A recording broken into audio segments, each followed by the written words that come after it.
Hi, and welcome to the 91st episode of the Machine Ethics Podcast. In this episode, we have another bonus volume of answers to one of the questions we always ask our interviewees: what scares you about AI? You'll hear from 10 of our interviewees recorded over the last year or two, and in this order, you'll hear from Sarah Brin on companies' economic growth over anything else and labour rights, Ryan Carrier of Power in the Hands of Very Few, Roger Spitz on the velocity of technology progress and our awareness of it, Richardo Baeza-Yates on consciousness and the lack of emotional intelligence, Nadia Piet on narratives of AI, Marc Coeckelbergh on totalism, Marc Steen on the climate crisis, Wendell Wallach on the small number of people doing stupid things and mistakes of cognitive attribution, Alex Shvartsman on copyright issues with Gen AI, rounded off by Dr. Marie Oldfield on making a better world. If you enjoy this episode, you can find more at machine-ethics.net. You can contact us at hello@machine-ethics.net. You can follow us on X or Twitter, machine_ethics, Instagram, Machine Ethics Podcast, YouTube at machine-ethics. And if you can support us on Patreon, patreon.com/machine-ethics. Hope you enjoy.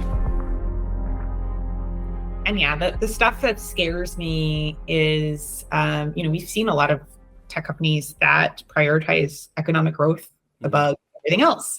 And so why would the approach to AI be different? Which is why I've been outspoken about labor rights and protections for individuals whose work might be impacted by AI itself. Well, I'm still scared about the power and control being wielded by some. You just mentioned GDPR, and GDPR is an excellent law for protecting data. Here's my problem with it. I don't think anyone in the world is compliant with GDPR, not one entity. So it's great to have the law, but until we're all complying with that law in a robust fashion, I still have fear. Right? I still have concern about how data is being used and appropriately protected. What scares me is indeed, as you say, things we've touched upon, which is we can't ignore the trajectory and velocity of machines learning fast and what that means. And we can't ignore the way our current educational systems, governance structures, and incentives are driving the outcomes of the world and are relying on a stable, predictable, and linear world, which is not the one we live in. If we add to that some of the drivers of change, which are self-reinforcing and which are kind of more on the dangerous side of the spectrum of neutrality, you're moving towards humanity, which is potentially less and less able to keep the kind of clock from midnight. If you take, the midnight clock with the zero being by our friends at the atomic agency or whatever, who keep their midnight clock, and it's currently very close to midnight. And what scares me is how little it can take, especially in unpredictable, complex, nonlinear environments, for anything to overflow. And I'm including that even society, even the US. The difference between the US and Venezuela, I don't know how much, or the UK or anything, or nuclear bombs or other events we do. So I really, it's that duality, the paradoxes, the tensions and all that. And the starting point is kind of the awareness of some of the things we're doing. Then we need to have the agency to do something about it. But one of the reasons we're writing what we're writing and doing the programs we're doing and why I got interested in these topics is also because I feel that there's not sufficient awareness, whether it's decision makers or simply the 8 billion people on Earth, around these topics. And if you're not aware of them, you're that much less likely to do something about it. Now, what scares me is exactly the opposite. Is having very good technical people that don't have too much emotional intelligence, and they're seeing that.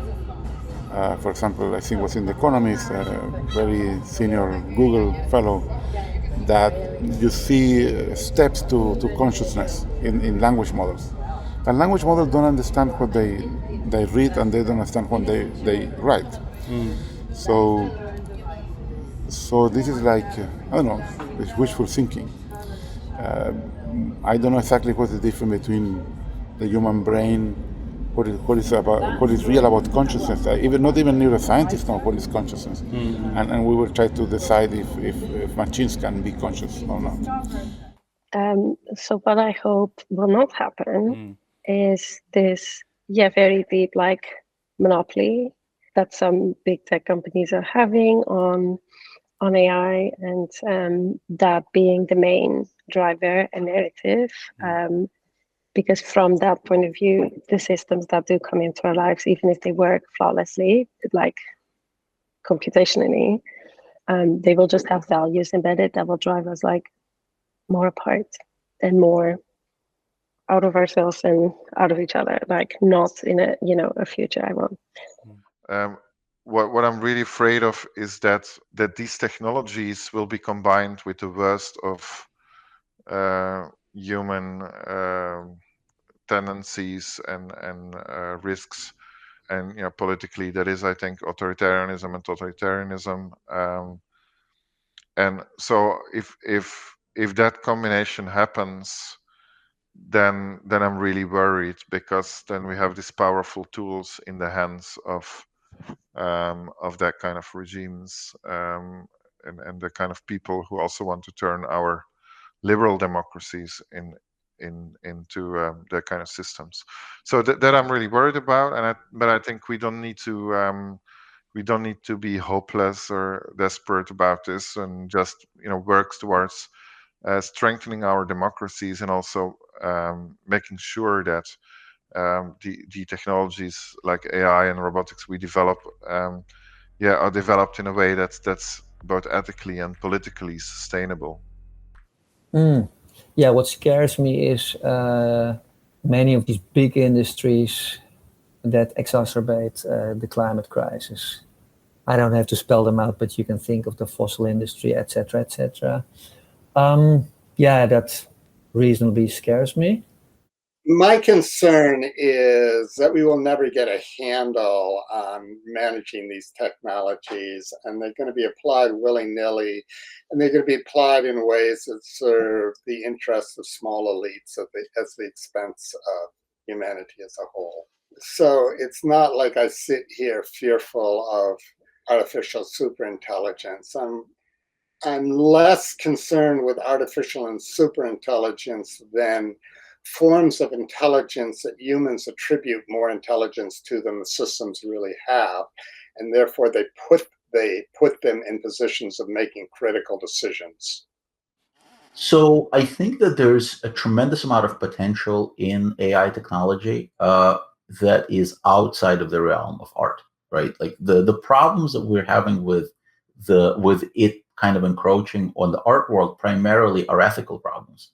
There are problems with how the models were trained, and that there's a strong argument to be made that anything that it spits out is theft and is not copyrightable anyway. I'm not scared, because I see it as a really good challenge. I see it as something that there's a lot to be done in terms of technology, but I think that there are a lot of benefits from it as well. So we shouldn't be scared of it. We should move forward and see it as something that we can use as humans to not necessarily improve our lives, but to our benefit. And we should look at these challenges and we should address them, and then be able to move forward into a world that is slightly better than the one that we're in now.